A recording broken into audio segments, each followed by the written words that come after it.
everybody, and welcome to my YouTube channel. My name is Michael Tiny Soul, and I'm very excited about sharing my videos through YouTube. A couple of housekeeping items before we begin. Please take the time to read the disclaimers that are at the beginning of this video. It's very important for you to understand that I am not a financial advisor. I have no idea what your financial situation is or what your risk tolerance is. This video is an expression of my opinions that I have come to based on the technical analysis that I have done on these stocks. That's it.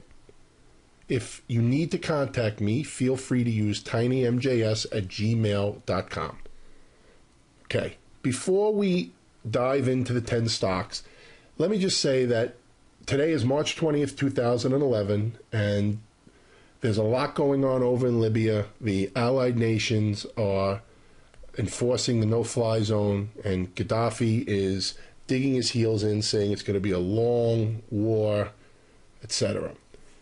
These stocks were not analyzed based on anything other than the charts. So I didn't look at these stocks and say, oh, this stock may move this way if Gaddafi stays long. This stock may move this way as if he gives up. I didn't do any of that. So please keep that in mind. The 10 stocks that I'm going to look at today are all short side setups. Now, if there is perceived good news or real good news and the market decides to take that and run and these stocks fly, then this list is useless. Okay, if these stocks decide not to go with the short side triggers and instead rally or move up in a big gap or whatever, then all I do is just cross these stocks out. That's the beauty of trading the market, is the next day I'll do it all over again. I'll scan through a bunch of stocks and I'll whittle down a few hundred stocks down to a dozen or so, between 10 and 20. And I like coming into the trading day with about 10 stocks. Sometimes a little bit more, sometimes a little bit less. Now, does that mean those are the only stocks I look at for the day? No, absolutely not. I have a very big watch list that I use for intraday trading, and I sort that list very easily using a couple of basic fields. I don't do anything crazy, okay? But the stocks I come up with at night use a little bit more complex algorithms and some scans. And, I'm one of those people that love to take a few hundred stocks and whittle them down to what I consider the best of the bunch. Now, that in no way means that these stocks can't lose, that these stocks are the best setups out there, whatever. I scan one way, other people scan different ways. So, these are the stocks that, in my opinion, are the best out of my list. All right. But come Monday, all right, I'm doing this Sunday night. So come Monday, these stocks could be void, and there could be a whole batch of stocks moving intraday that will offer better opportunities to make a profit on. That's the beauty of being flexible. It's when you get caught and pigeonholed and not being really open to change and being flexible. That's when, in my opinion, you get in the most trouble, because you can never win fighting the market.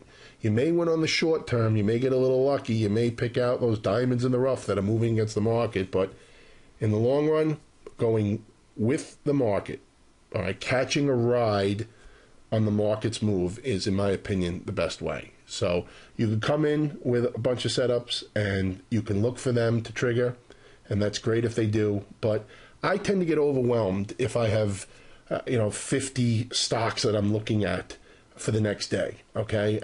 To me, what if they all trigger, and if they trigger before 10 o'clock, I have to reset them? It's like throwing a gross of bottle rockets into a bonfire, right? Everything's going everywhere. Wee, wee, wee, wee. Oh, how about those special effects? But anyway, wee, wee, wee. They're going all over the place, and you're not able to stay on top of them. So to me, I like coming into the day with a handful or two handfuls of stocks, and then seeing what sets up during the day to get on board. Okay, so that's just my way of doing it. Like I said, it could be different for what you're looking at. Now, all 10 of these stocks are short side setups. First one is MetaFast. Okay, had a nice impulse just over a week ago to the downside. Looks like it's forming a bear flag here. I don't know if it's mature yet. It may want to go up a little higher, tag that 10-day moving average or the top channel here. If it does do that and forms a reversal candle, that could be a trigger for an entry. The target would be down here at 16. Cree got slammed in January, tried to fill the gap, but didn't get very far. Rolled on over, and now is experiencing a bounce as a reversal candle at the 20 EMA. Something to watch there. Prudential is in a stealth pattern, okay, because it's above the 200-day moving average. And, this is a tricky one because I can't get biased to the downside if we're over the 200-day moving average. That's in my trading rule, but that's in my trading rule book. But looks like it's getting a bounce here and not in a rush to go to new highs. So it may stall out into these moving averages and may offer an opportunity for a retest of the 200-day moving average. Monsanto, okay, also a stealth flag because it's above the 200-day. Reversal and a doji at the 10-day moving average. This one may be ready to move. This may be a loss of momentum on this little lane bounce and it may want to roll over. If not, watch the moving averages up here a little higher. Research in motion, same kind of deal. May need a little bit more time to mature. May want to go up into these moving averages. But it looks like a lame little bounce and a little burst of short-term momentum to the downside. Google, okay, burst of momentum to the downside, came just shy of the 200-day moving average, but is now kind of consolidating here. I think this one tests the 200-day moving average, but maybe it wants to go up and test these moving averages first. I mean, look at the stretch away from the 10-day. 1, 2, 3, 4, 5, 6, 7, 8, 9, 10.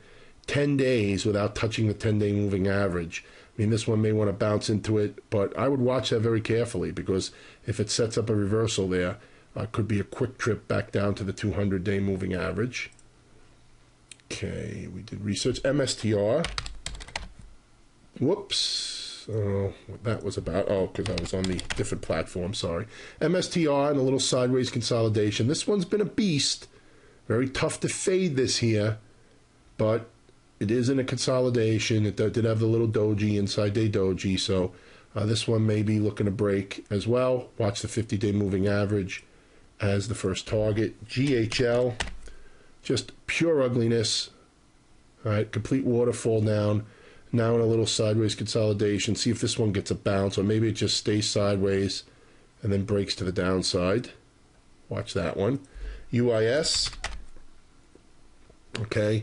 Little stealth bear flag. It's above the 200-day moving average, but you just look how lame it is. It looks like it's struggling here, all right, to bounce. Now, like I said, if this thing opens up big or rallies, okay, good. Then I just cross it off the list, all right? I wait for confirmation on everything. I'm not one of these people that look at a stock and go, it's going higher, let's buy it. Oh, it's going lower, let's sell it. I wait for triggers. So to me, if this thing gets bought out tomorrow for $8 million, good. Okay? If this thing gaps up to $34, good. I'm not wrong. It just didn't trigger. And this isn't about being right or wrong. Okay? This is about making money and not losing money. That's what it's really about when you think about it.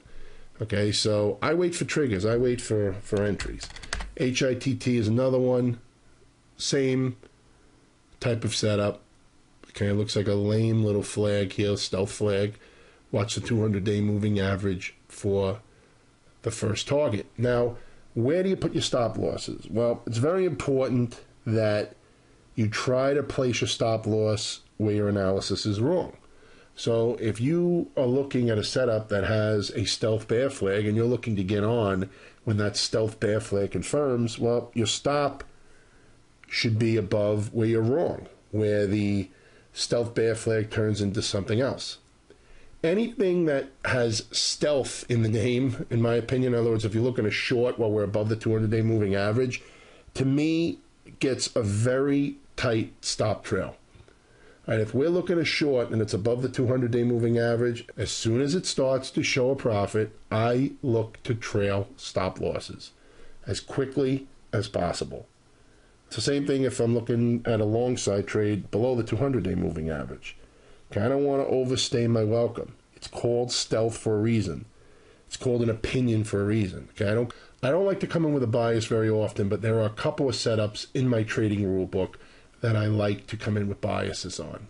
Okay, but otherwise, I try to stay as flexible as possible. And opinions are much better, in my opinion, than biases, because opinions, at least for me, are very easy to change, very easy to rearrange, right? So anyway, that's it. That's the first video, and they will get better. I promise you that. I will try to do a video at least every other day, but you can always check the blog to see if a new video is posted. And thanks so much for limping through this with me. I hope I kept your attention. And like I said, feel free to contact me at tinymjs@gmail.com with any questions, comments, or you can leave a comment right below the video on YouTube. Take care.